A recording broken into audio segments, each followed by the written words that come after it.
اے پیغمبر، کفار سے کہہ دو کہ جن کو تم اللہ کے سوا پکارتے ہو مجھے ان کی عبادت سے منع کیا گیا ہے۔ یہ بھی کہہ دو کہ میں تمہاری خواہشوں کی پیروی نہیں کروں گا، ایسا کروں تو گمراہ ہو جاؤں اور ہدایت یافتہ لوگوں میں نہ رہوں۔ کہہ دو کہ میں تو اپنے پروردگار کی دلیل روشن پر ہوں اور تم اس کی تکذیب کرتے ہو۔ جس چیز یعنی عذاب کے لیے تم جلدی کر رہے ہو وہ میرے پاس نہیں ہے، ایسا حکم اللہ ہی کے اختیار میں ہے۔ وہ سچی بات بیان فرماتا ہے اور وہ سب سے بہتر فیصلہ کرنے والا ہے۔ کہہ دو کہ جس چیز کے لیے تم جلدی کر رہے ہو اگر وہ میرے اختیار میں ہوتی تو مجھ میں اور تم میں فیصلہ ہو چکا ہوتا، اور اللہ ظالموں سے خوب واقف ہے۔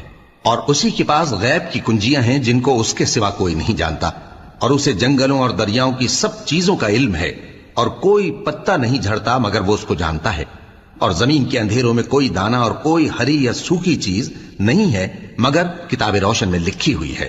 اور وہی تو ہے جو رات کو سونے کی حالت میں تمہاری روح